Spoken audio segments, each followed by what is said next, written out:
Hello, brothers and sisters in Heartdwellers family. The next few messages are chronicles of the amazing heavenly trips Jesus has graced me to have, that is available for anyone who wants to take a trip. Since the passing of Mother Magdalene, my mind has really been on heaven. This particular morning, I went outside to worship. I clicked the shuffle on my playlist, and just as the song began, my internet connection cut off, which then takes my playlist to offline mode automatically, playing something at random. A song called Transported by Kimberly and Alberto Rivera began to play. Usually I would go to my own offline playlist and play those songs, but the song was so enchanting and drawing. I contemplated the meaning of transported and thought maybe the Lord wants to transport me to Him. With heaven again on my mind, I had a deep longing to see Jesus' face and imagine Him with me. He's been so close. So I closed my eyes and just fell into the music. Immediately I envisioned the most beautiful valley. The colors, the life was so amazing. I saw small little houses, trees, and beautiful birds flying in the sky, and it was as if I was on a hill with a cliff looking down at the valley. It was breathtakingly beautiful. I immediately thought to myself, wait, I think this is heaven.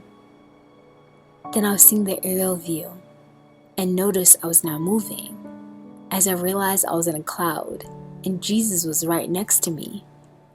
He smiled and His face is to die for. I've been contemplating His face lately, His love in every glance, every crease around His mouth when He smiles, His eyes that are so captivating, His brow and nose so perfect. I can't see Him crystal clear, but it seems the more I contemplate on His face, it becomes more real to me in every way. So we were flying in the air over the beautiful valley, like the Disney movie Aladdin on a carpet ride with Jesus, but on a cloud instead.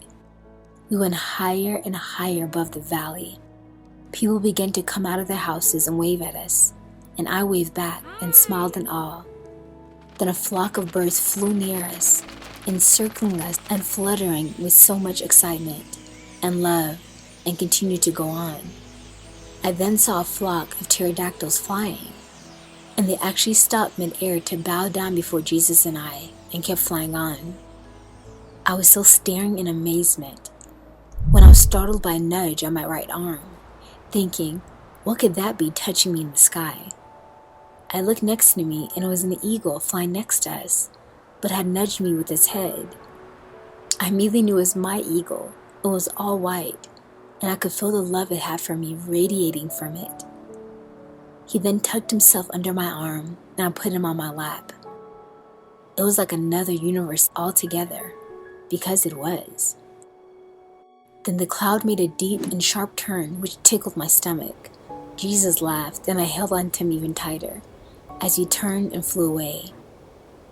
As we were leaving the valley, I saw a mountain before us and a huge waterfall. It was so breathtaking. It was a mountain with a lagoon. As we came close to the waterfall, we began to descend and landed right into the lagoon, which the waterfall fell into. The place was a beautiful forest with a lagoon, and as we landed, I saw a wooden door next to the waterfall with vines, and the vines separated on their own, and the door opened, and out came Magdalene. She was beautiful, so much younger, maybe in her late 20s or early 30s.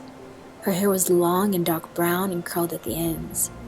She had a white flowy gown on that glittered and shimmered when she walked with a golden crown.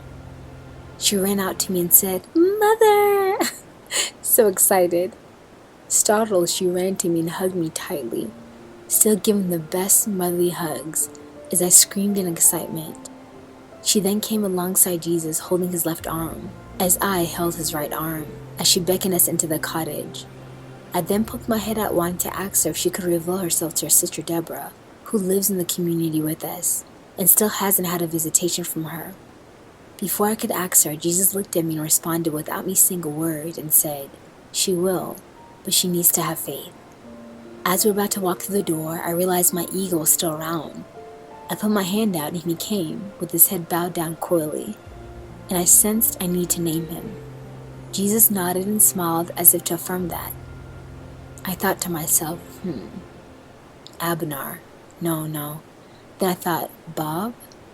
The eagle looked at me with a confused look, and then turned his lip as if to say he didn't like that. I realized he could hear my thoughts. They all could. We all bust out laughing. I then said out loud, Boshar?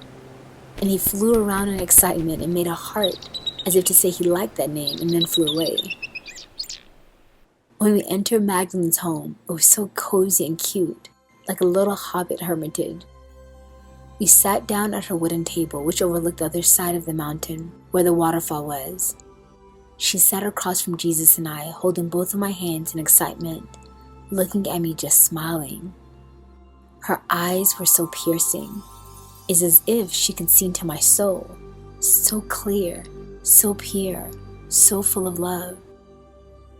I had many thoughts in my mind wondering why she wasn't in her habit, and also if this was her place. She immediately, knowing my thoughts, said, I have more than one place in heaven. This is my humble abode where I get away and create. As she raised her hands up in a gesture as if to say, voila. She has such an eccentric personality. Then she said, all souls here have heavenly uniforms and heavenly garments as well. Just as our queen has many robes, we have heavenly garments and we wear them at different times. And I thought, oh, I understand now. She then said to me, tell my son Lamont that I love him so much, and I'm so close to him. I then had a vision of her sitting next to his bed as he sleeps, and she was in her habit praying a divine mercy for him. Then in the morning she would come and kiss him on the forehead. She continued smiling tenderly. I do that every day for him. So if he feels a presence or breath on his face, it is me touching in. Tell him that he has to make some changes in his life, and some changes in his life are coming. Then she said to tell Leo, who's a brother here in the community and was really close to her, to not be so hard on himself, that the Lord loves him so much he can't imagine. As she shook my hands in excitement, I then looked at Jesus, who was smiling at both of us, enjoying our conversation. She continued on to tell me about Father Ezekiel's mother and said, she is so lovely. She sees where Papa gets a sense of humor from, because she's so funny. And Mother Claire's mom, Miss Linda, is just wonderful, she said. Just then I opened my eyes, coming back to myself. I looked down on my phone and the length of the song was 7-11, which is Mother Claire's mother's birthday. Miss Linda always gives that number to us to touch in, as if to say I'm here. And when I see that, I always ask her to pray for us. I thought, wow, what a confirmation. I immediately closed my eyes and I was right back. Then her eyes got really big and she opened her mouth looking at Jesus. I was then infused with the thought that they wanted to take me to Heartdwellers Lane in heaven. I looked at Jesus with joy and wonder. He said, would you like to see Heartdwellers Lane?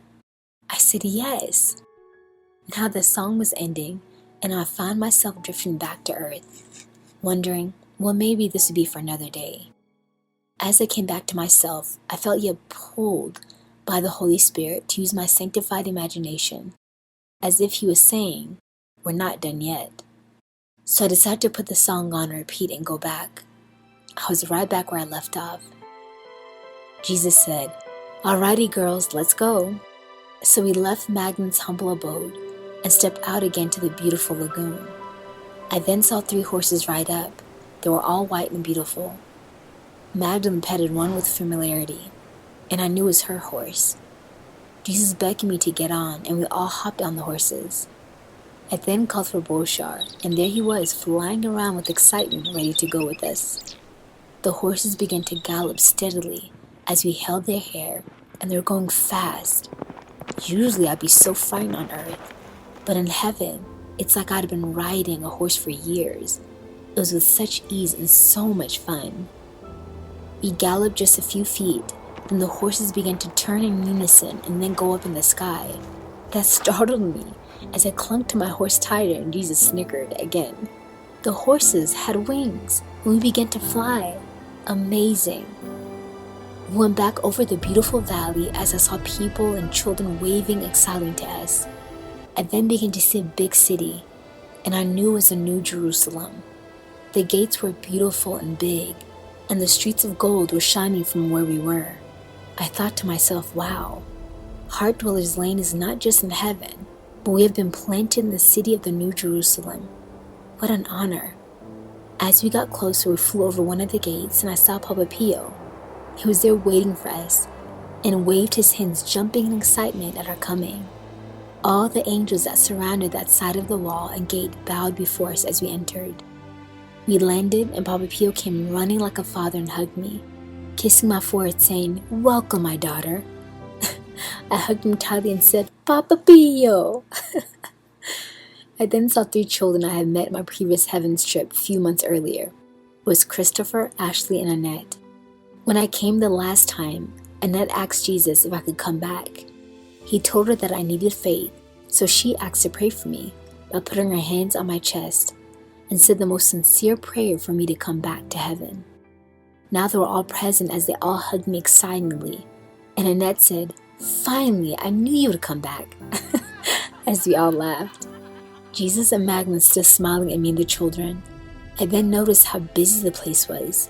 Everyone was bustling and working hurriedly, but in much tranquility. We landed in an area with many stores. Many waved through the store windows, and those working waved as they said, "Hello, Mother Elijah." That startled me. They all knew me, but wasn't sure who everyone was. I then saw a store to our left called Luke, the physician, but not the great physician. I kind of giggled when I saw that, thinking, this guy has a sense of humor. Then out walks the apostle St. Luke to come and greet us. He shook my hand and smiled, knowing I was laughing interiorly about his sign. As we continued to walk, I then saw a courthouse with beautiful landscape and cut garden before it. I thought to myself, wow, there's a courthouse in the city, and I was infused with the knowledge that this is where they hold city council meetings. Very interesting. Once we got to Heartdwellers Lane, the sign was made of gold, but it had a cutout heart shape in the sign, and when we passed the sign, a bunch of hearts popped up in the air like bubbles and popped. I smiled, thinking, so cool. So I then walked back and forth in front of the sign just to see and hear the sound of bubble hearts. Jesus, Magdalene, and Papa Pio patiently smiled and laughed as I did that.